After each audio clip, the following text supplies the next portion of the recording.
আসসালামু আলাইকুম। ওই দিন আমার উস্তাজ মুফতি হামিদ জহুরী হাফিজাহুল্লাহ উনি একটা প্রোগ্রামে এসেছিলেন, যেখানে আমিও ইনভাইটেড ছিলাম ওই প্রোগ্রামে।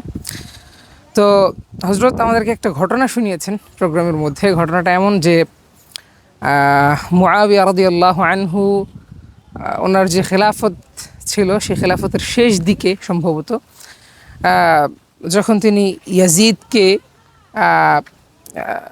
আমির হিসেবে নিযুক্ত করবেন বা সেটা একটা সিদ্ধান্ত হচ্ছিল, ঠিক সেই মুহূর্তে সেই সময়ে একটা ঘটনা ঘটে। সবাই তো কেউ চাচ্ছিল না ইয়াজিদকে, কারণ ইয়াজিদের ব্যাপারে সবাই জানে।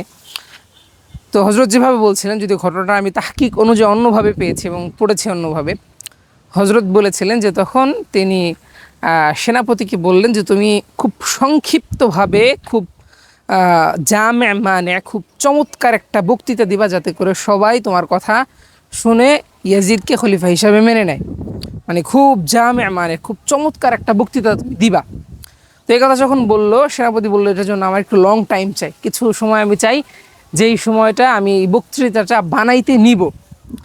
তো সে আসলো, ওই দিন যখন আসলো, যেই দিন সবাইকে একত্রিত করলো এবং সে বক্তৃতা দেওয়ার জন্য প্রস্তুতি নিয়ে সবার সামনে দাঁড়ানোর পরে সে বলতেছে যে আমার ওস্তাদ যেভাবে উনি বর্ণনা করেছিলেন সেটা ছিল এরকম: কানাল আমির হাদা, আগে আমির ছিল উনি, ওয়াল আন হাদা, এখন সে, ওয়া ইল্লা ফাহাদা, অর্থাৎ আমির প্রথমে ছিল মুআবিয়া রাদিয়াল্লাহু আনহু, এখন হবে ইয়াজিদ, আর কেউ যদি এটা না মানে তাহলে তরবারি।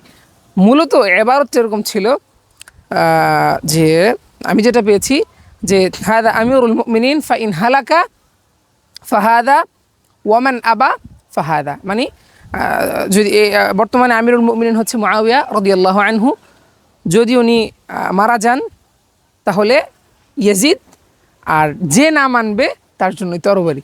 তো এটা শুনে হযরত মুআবিয়া রাদিয়াল্লাহু আনহু তাকে বললেন যে আনতা সাইয়্যিদুল খুতাবা ইজলিস ফা আনতা সাইয়্যিদুল খুতাবা। খুব চমৎকার যে ওনাকে বলছে খুব সংক্ষেপে একটা বক্তৃতা তুমি প্রস্তুত করো।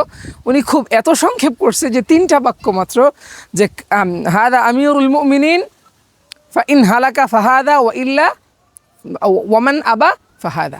খুব চমৎকার একটা ঘটনা এটা, আমি ওস্তাদের কাছ থেকে ওই দিন শুনেছি। এবং আমরা যখন বুখারীর মধ্যে বুখারীর দর্শে যখন ছিলাম তখনও হযরত আমাদেরকে এই ঘটনা শুনিয়েছেন। যাই হোক।